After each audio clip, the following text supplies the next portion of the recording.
Hi everyone. My name is Wang, and I'm a first-year master student in UCSB.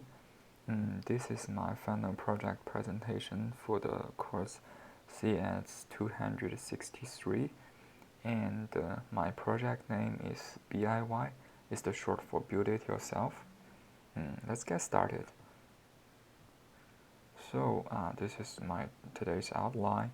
I will discuss about motivation and some background information. Oh yeah, my project is basically just a prototype, a continuous integration system. So I will discuss something about the background, and I will describe my project's functionality and the technologies that I used. Then I will come into the demo. So after the demo, I will show you some REST API design and the backend, and I will describe the core function, which is the building function, in my project, and its workflow. Then I will come to the discussion, conclusion, and the learning. So the motivation is that for this project is that I want to integrate the cool PaaS technology with the cool modern software development workflow practice, that is the continuous integration. Because I think the PaaS platform, Google App Engine, can do a lot of massive work for us. So I think it's very suitable for some complex back-end development. And as it's because the application that I want to build is user-oriented, so it's suitable for REST API because the URL can have a lot of semantics mapped to our backend actions. Also, because I want to get familiar with modern web front-end MVC framework, so I use AngularJS as my front-end because I don't think JSP as is a back-end server page is not suitable for REST API, and it's actually the front end and the back end is never separated. So I want to give it a try. So I choose AngularJS, and it seems pretty powerful. So firstly, what is CI? I think you should have heard about that.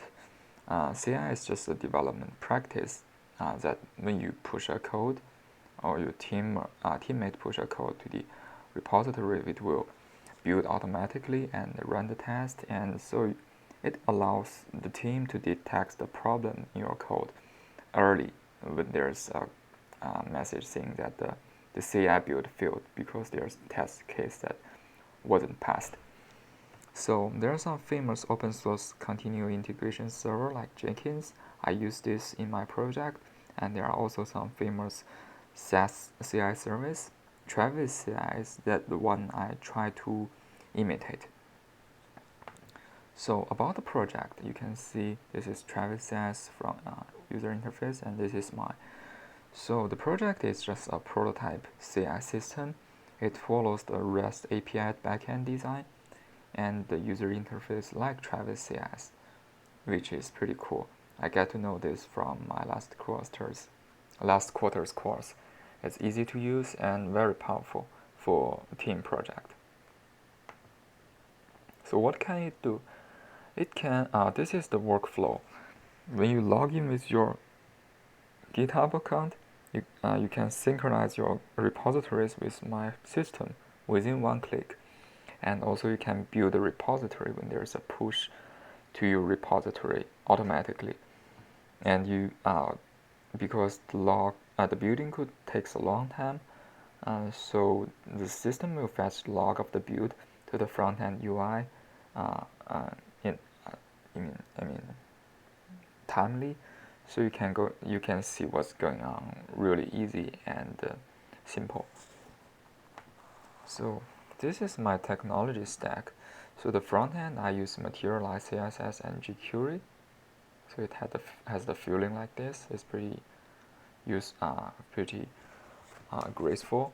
And also I use AngularJS as my front end MVC framework. and between the back and front end there's a Google Memcache, and I use Jersey as my servlet container and expose RESTful API endpoint. So for some time-consuming or jobs that need to be done repeatedly, I use the task queue to take the place of the thread. Also, for the Jenkins server, as I had mentioned before, the Jenkins server is actually served on a Google service called Google Container Engine. So Google Container Engine is based on Kubernetes and the Docker. So I will not discuss much about it, but I do spend a lot of time to set this up. You can see now. I can list my service.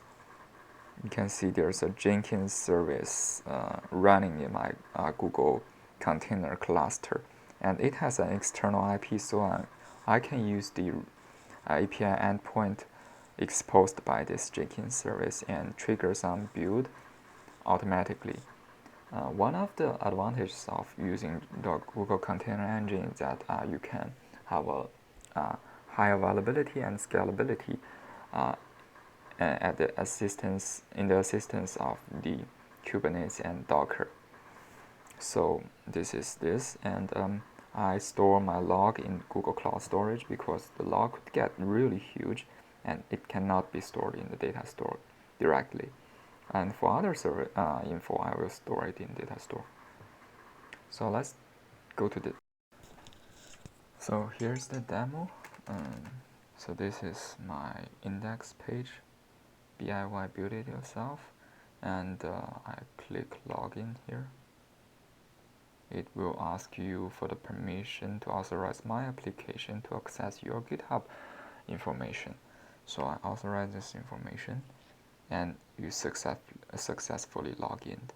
And I actually didn't keep the user's session in the backend. Instead, I keep it in the user's front end in the browser's local storage. You can see from here, and I will do the validation in the backend when users send this token along with his request. So you can see here. This is I go to my repositories. It's empty right now because I haven't synchronized yet. Now you can see there's all the repositories I got in GitHub. So this is the project I was doing. So in order to turn on the automatic build, I need to switch this button now, and now it's under the control of my system, our system, because you can see now there's a webhook here. So when there's a push request to push to the GitHub, it will automatically build. So you can see it's empty right now because no build had been happened yet. So now I want to make some trigger a build. And so now I want to trigger a build in my repository here.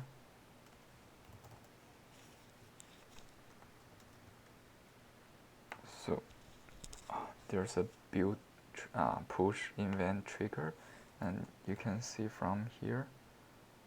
Also, you can see now the system detect there's a build going on, and for now the log is currently not available because there need to be some warm-up time in the Jenkins server, but it will refresh automatically when there's change.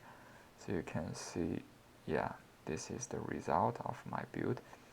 It says the final result is success. It passed all the build, the process, compile process, and test process. So now you can see the build state has become a success, and this is you can see according to the branch it will show the last 5 builds of this branch, and there are search functions, And for the build history, is actually you can also search here according to the commit message, and each link it will link to a result. Well, yeah, it will link to the build result of this build. And from the current, you can also see the most recent build. So this is pretty much the functionality of my project.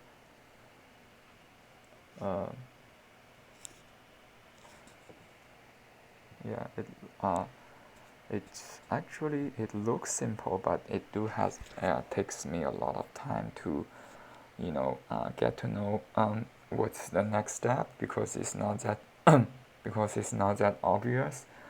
Like you take a lot of time to get to know the front end framework and the coordinates between different components of your application. Also, like the API from GitHub sometimes get really messy.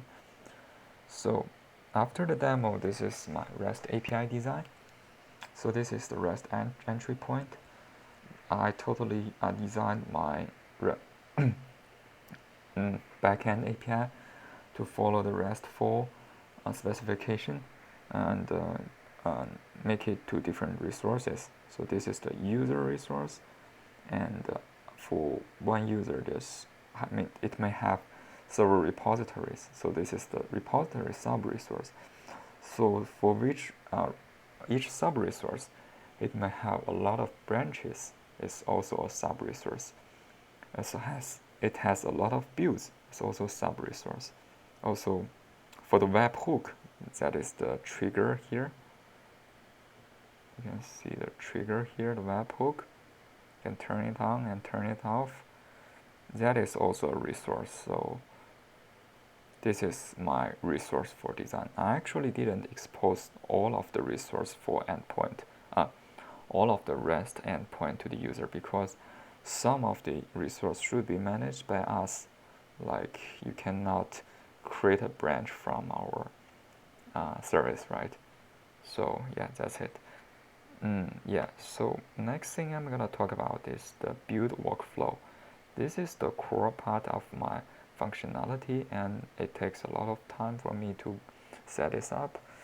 So basically, when user set up a trigger in their GitHub account, when there's a push, GitHub will send a trigger message to our repository resource endpoint.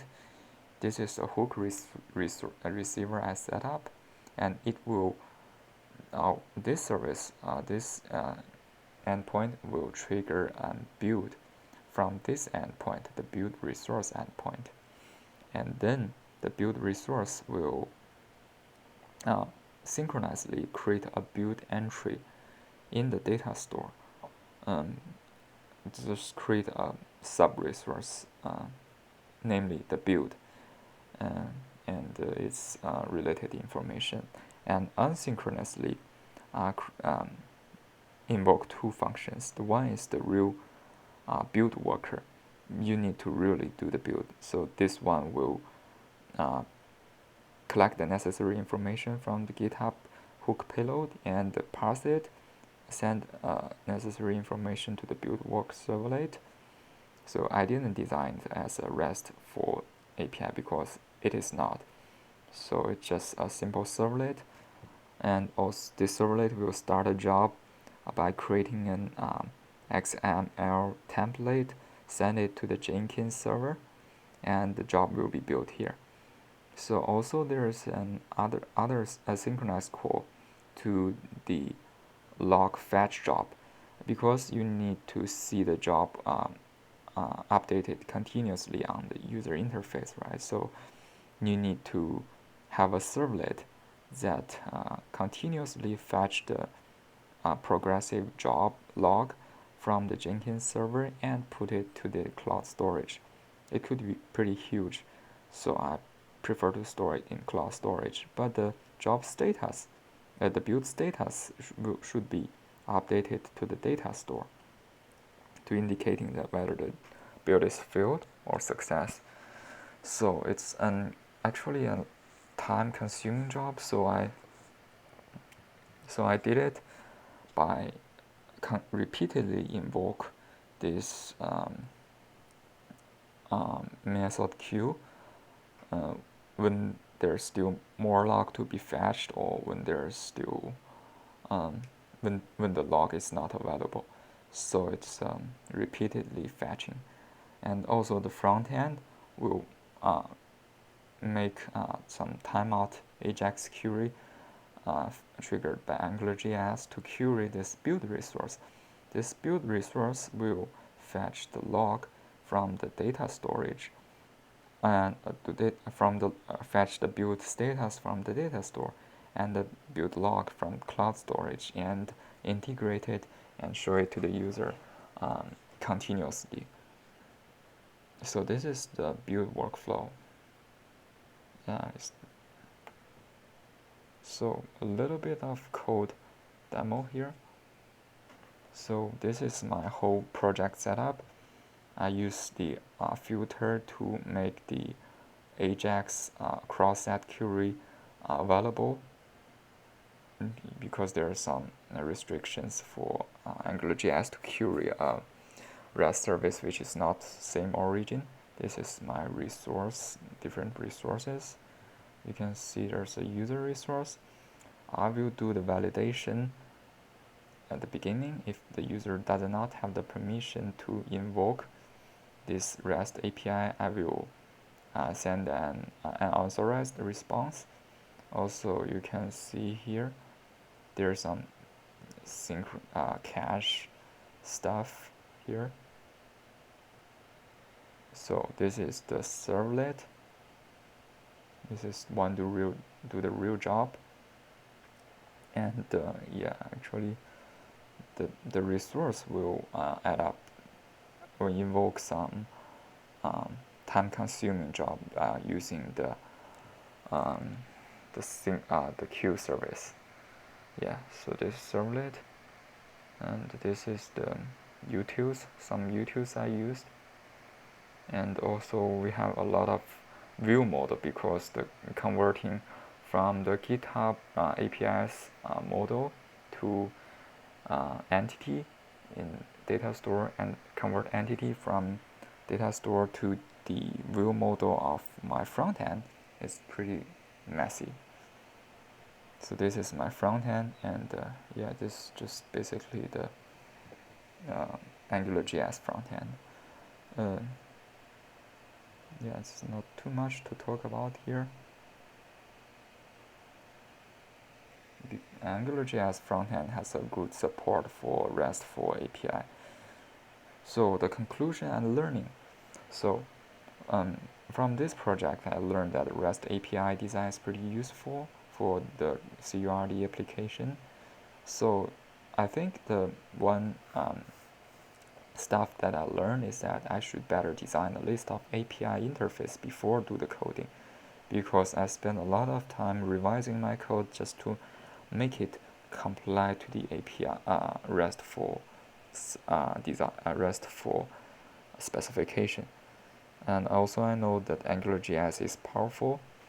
Most of my previous experience about web design, web application design, is based on MAC framework, but now I know there's AngularJS and there's a RESTful, and it's very powerful. So I think I will use it in the future.